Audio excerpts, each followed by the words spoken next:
President Trump made the right call this week by extending the hard March 2 deadline when tariffs on $200 billion of Chinese goods would have increased to 25% from 10%. Both sides should use the extra time to fashion an agreement that moves China in a reform-oriented direction while continuing the robust, mutually beneficial trade ties between the world's two largest economies.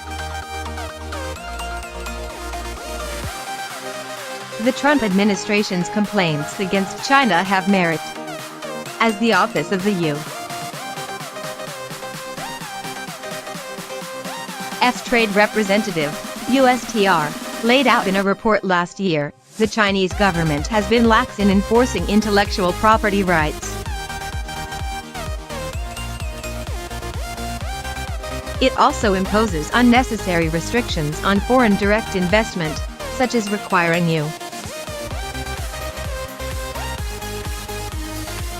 firms to transfer technology to their Chinese joint venture partners. And some Chinese investments in the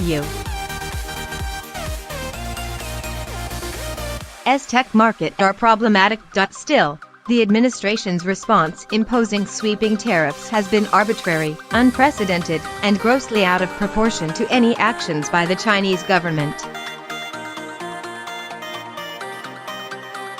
The most important outcome of any deal will not be changes in Chinese behavior, but the lifting of the misguided Section 301 duties the Trump administration began imposing last summer. Those duties have imposed higher prices on U.S. families and higher costs on U.S. producers, inflicting real damage on our own economy. Chinese retaliation, meanwhile, has cost U.S. soybean farmers billions in lost sales that may now be forfeited permanently to suppliers in Russia and Brazil. The draconian duties were never warranted. Despite the mostly one-sided USTR indictment, China's record on intellectual property, IP, protection is mixed. Since joining the World Trade Organization in 2001, China has made significant progress in both modernizing and enforcing its IP laws. The U.S. Chamber of Commerce, in its International IP Index, ranks China 25th out of 50 major trading nations for its IP protections. According to the U.S. Department of Commerce, China paid $8.7 billion to U.S. companies in 2017 for the use of intellectual property, ranking fourth among U.S. trading partners. China's practice of requiring technology transfer as a condition of doing business is fundamentally different than outright IP theft, and it's not an uncommon practice in less developed nations. Multinational companies routinely accept it as a cost of doing business in those markets.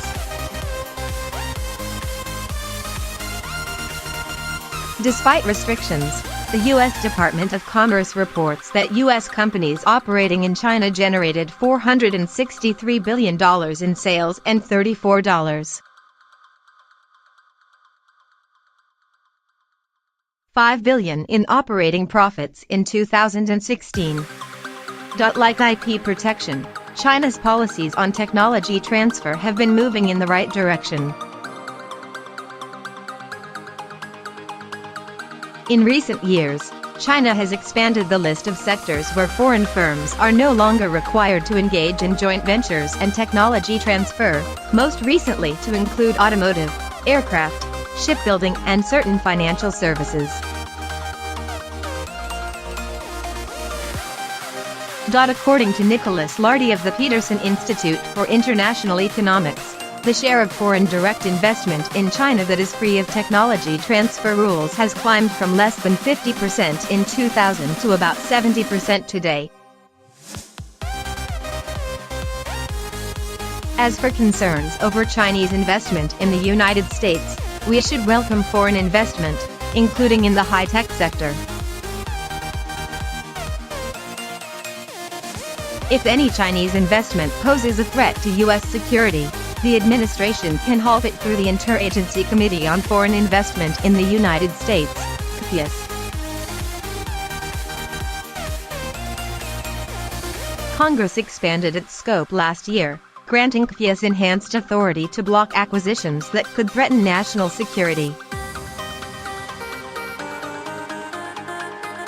The best deal for both countries would be the immediate elimination of all Section 301 duties and those imposed by China in retaliation, coupled with renewed commitments from China to enforce intellectual property rights and to further liberalize its rules on foreign investment. The United States already possesses the necessary tools to enforce an agreement. First, the Trump administration can join with U.S. allies to file joint cases in the World Trade Organization, WTO, to pressure China to fully conform to its existing international commitments. The WTO has proven effective at modifying the practices of the Chinese government in a more trade-friendly direction.